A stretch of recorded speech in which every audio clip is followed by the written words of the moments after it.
Cobb TV. Watch your life make sense.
Welcome to Kabala Revealed. I'm Tony Kosinec. I'm a student, one of the students, of Rav Michael Laitman, who is the direct disciple of Rav Baruch Shalom Halevi Ashlag, who is the son and direct disciple of Rav Yehuda Ashlag, Bala Sulam, better known as the Master of the Ladder, who was acknowledged as the preeminent Kabbalist of the 20th century. I give you those credentials because there is such a thing as a teaching lineage within Kabbalah, and what we are going to speak about is authentic Kabbalah. And we're going to give you a perspective, not of scholars, but of practitioners, people who are Kabbalists. And in this series, you'll get not only an overview of authentic Kabbalah, but also the keys, the basic concepts, the ways of approaching this wisdom so that it can open to you. Because it is a way of study, a way of thinking, and a way of feeling very different from our normal sense of things. And it requires, as any skill does, a mastery of the basics. And in our series of 20 or so lessons, we will cover all of the ones that are important for you to know. But let's start with an overview of Kabbalah, because there's a great deal of confusion about it. There's a lot of information about Kabbalah out there. There are, I think, maybe 1,000 books a year are published on the subject, and almost none of them have anything to do at all with Kabbalah. They're just some kind of a mishmash of people's imaginations of what they think it could be, what it should be, their intuition, their imagination. And it's not their fault. There's a great longing to know what Kabbalah actually is, because there is a sensation that it's important, that it's powerful, and that it has a grasp of something that is hidden in this world. It's called a hidden science for 3 reasons. 1, it has been purposely hidden by the practitioners of Kabbalah themselves, by the Kabbalists. Kabbalah started 4,000 years ago with Abraham, around the year 1947, 1948, before the Common Era. And for that period of time, 2,000 years until the beginning of the Common Era, the destruction of the Second Temple, it was not hidden. It was widely taught. You know the stories of Abraham sitting in the door of his tent and welcoming travelers to come and he would show his hospitality. Well, what he was actually doing was he was feeding them and he was teaching them about the wisdom of Kabbalah. And the type of souls that lived at that time in this world were a little bit more refined than the souls that live now, and they understood it more naturally. But something occurred at the beginning of the Common Era, at the destruction of the temple, that made it impossible for people of that generation and for the 2,000 years that followed to really understand anything in Kabbalah. That's the point at which religions appeared. That's the point at which speculation about how this world works, what the universe is, what the creator is, and so on, grew up in the imaginations of people according to a particular principle that leapt to the forefront within the human being in their development. And this quality within people prevented them from understanding. And so the Kabbalists hid it. So if you don't have access to something, you still have the books. The problem is that it's also called a hidden wisdom because the books themselves are written in a very special language, unbeknownst to the people who are reading them. All the books of Kabbalah are written in a language called language of branches, in which they use words from our world, objects, cup, book, table, family, travels, wars, all of these things that you see in the 5 books of Moses and all the other Kabbalistic books, but they're not speaking of anything in this world. Not a single word of any Kabbalistic book is referring to anything in this world. It only refers to the forces above which create and sustain the things that appear in this world. And so the Kabbalists used a special language that would indicate that what they were really speaking about. And only a student who had attained a certain wisdom would be able to understand and hear it that way.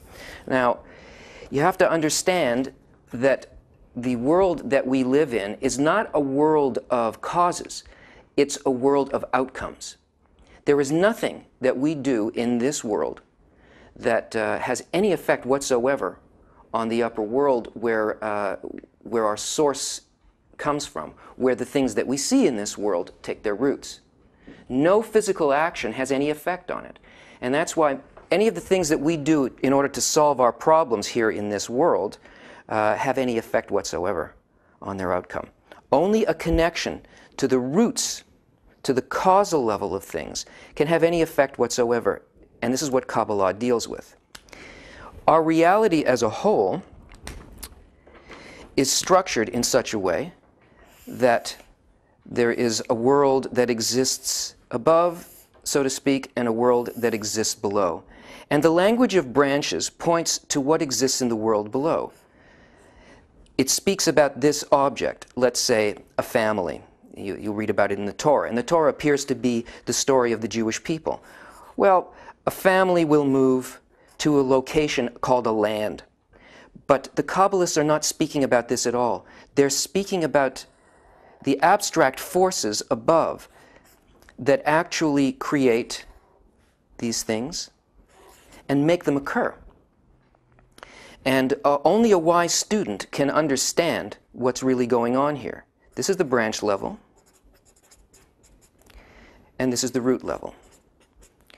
So, unless a person learns how to read and understand the key to this language called language of branches, they will continue to see things as they exist in this world.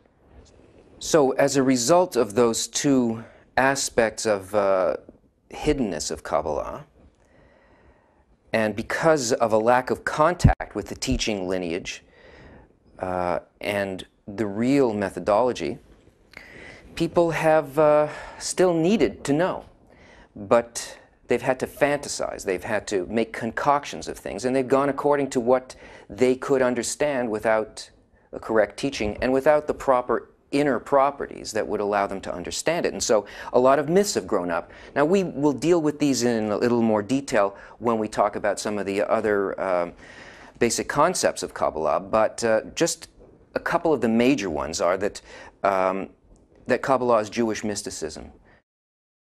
Well, it is neither a religion nor is it mysticism. Kabbalah predates religion. Religion is a phenomenon of disconnection from the upper force, of speculation and a misunderstanding of Kabbalah, even though it has a formal similarity with it.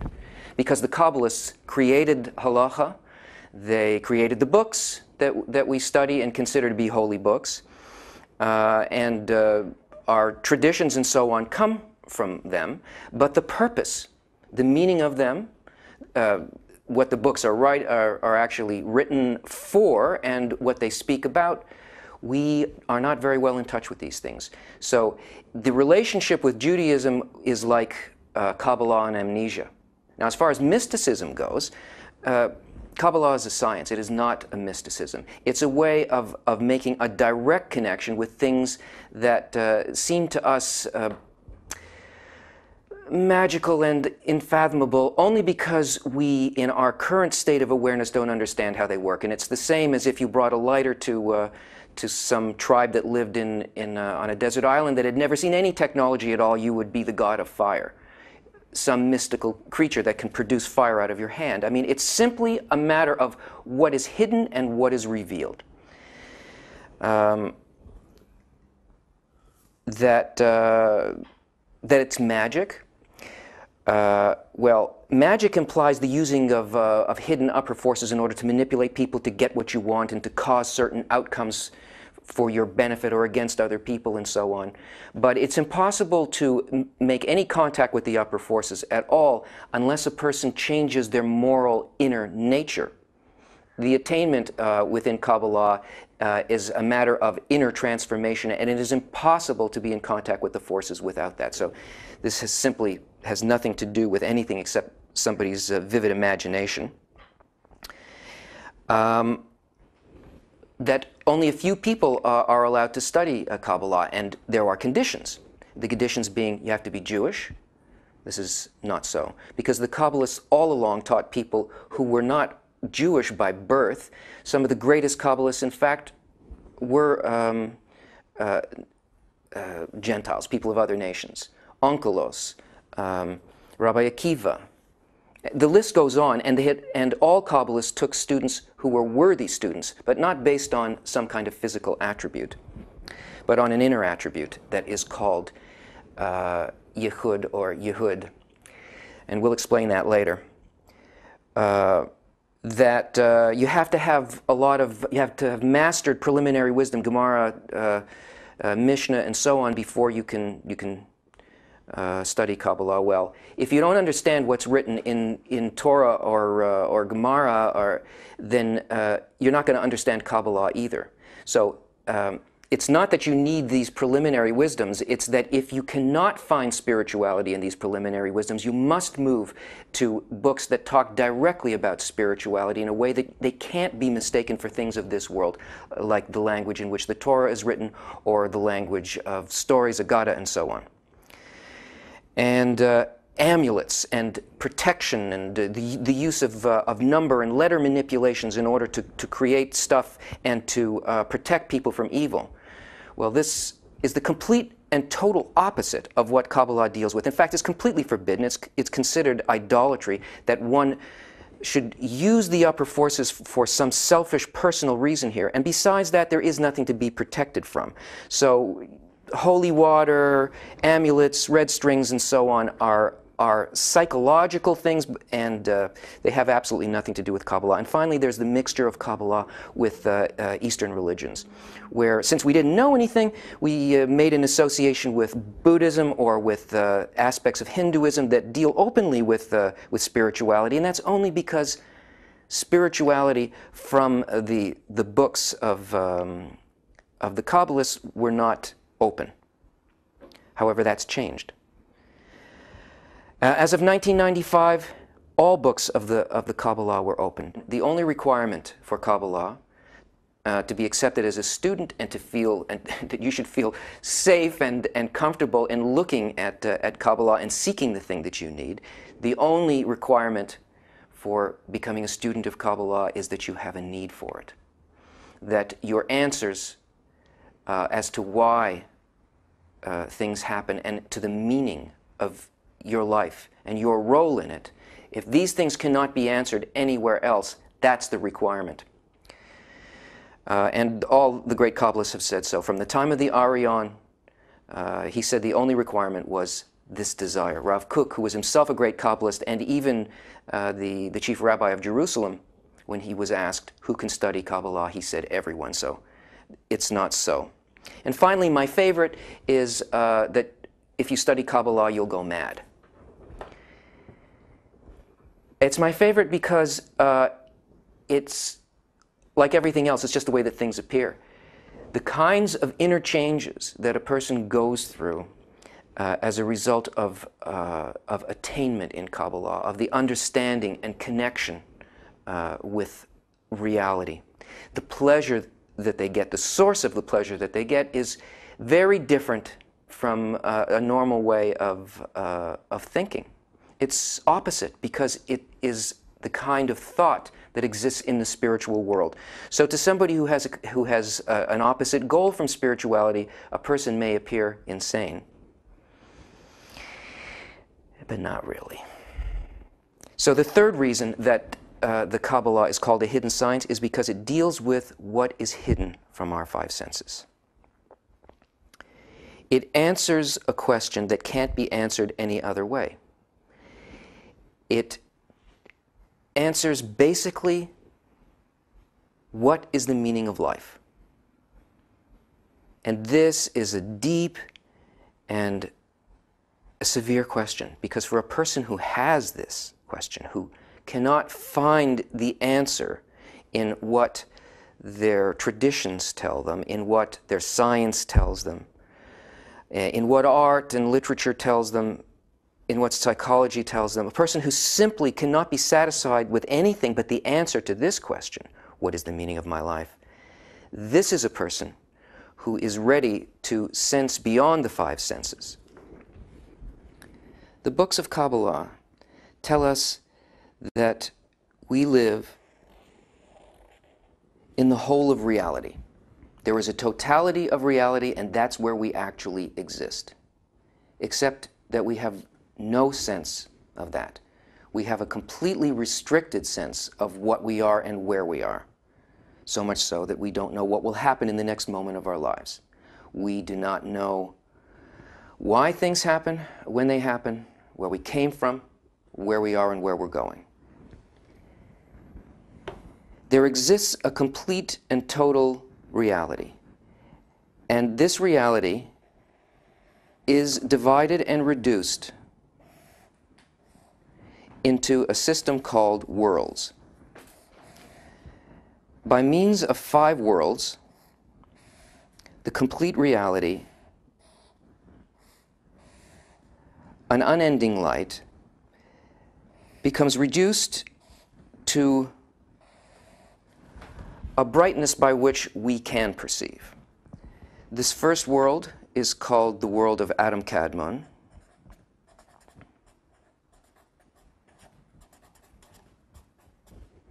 The next world is Sisulielt. The next is Beria.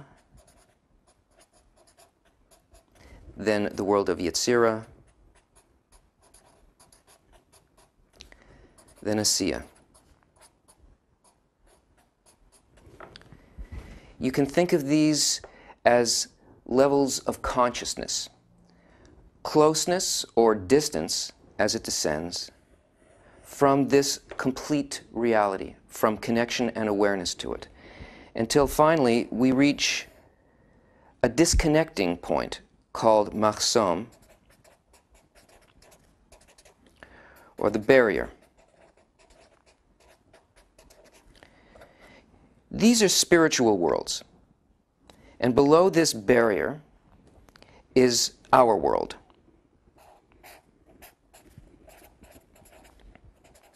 Here we have absolutely no sensation of the spiritual worlds, of the place that we actually live and where we came from. Here we have limited sensations that are called corporal or physical. This complete light and whole of reality, by which if we knew this and was connected with it, we would be able to direct our destiny. We would stop making mistakes. We would understand the forces that guide us. We would become connected with them to such a degree that we would be able to live life in its fullest and for the benefit of all life. And yet, just as Kabbalah itself has been hidden from us, so has this force, this complete reality, been purposely hidden from us, reduced through these levels by a system of 125 steps into this world.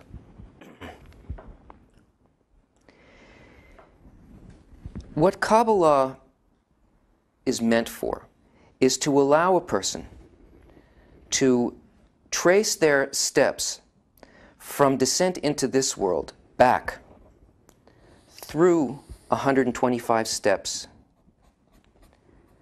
all the way to our root in the spiritual world, our source and connection with the total of reality. But in order for us to be able to achieve that, this benevolent force, which we call the Creator, has purposely created a system for us. In other words, this map of creation is not the end of creation, it's the halfway point. It's a process by which we descended from our roots in the spiritual world to the state that we're in now in order to fulfill the plan of the creation itself, in order to rejoin this total of reality. All of the books of Kabbalah, including our Torah, Mishnah, and Gemara, speak only about the states that are found at these levels, both of the reduction, as our soul fell from this complete connection, and of the states that we find on the ascent back up. And the method of Kabbalah is the means by which a person can begin to sense and enter the spiritual world. Now, in order to do that, a person needs to be taught what they are made of, what it is that prevents them from the entry into this world, and how they can gain a sense of the spiritual again. And this takes a very special material, very directly created for the purpose of allowing a person to enter the spiritual world. So the books of Kabbalah are written in the language of branches, and they're very difficult for us to understand. It's no wonder that we have great difficulty being able to use them on the surface level to learn anything about how we can enter this higher reality. But the great gift of Kabbalah is that in our generation, since 1995, when the wisdom was opened to the world as a whole and to those who really need it, special books have been prepared for us. These books were written, commentaries written by Bala Salam and by Rabash, his son and his disciple, that for the first time were not written for people, Kabbalists already in the spiritual world. They were written for people who wish to enter the spiritual world. They're written in a special language that allows a person to get a foothold on the first rung of the ladder. And it's from these books, in the lessons to come, that we are going to take our sources. We are going to look at what the quality is that keeps us out of the spiritual world, what it is that allows us to enter the spiritual world, and the method revealed in the science of Kabbalah through the works of Bala Salam. The wisdom of Kabbalah teaches a practical method of attaining the upper world and the source of our existence. By realizing our true purpose in life, man attains perfection, tranquility, unbounded enjoyment, and the ability to transcend the limits of time and space while still living in this world. Join us next week as we begin this exciting journey.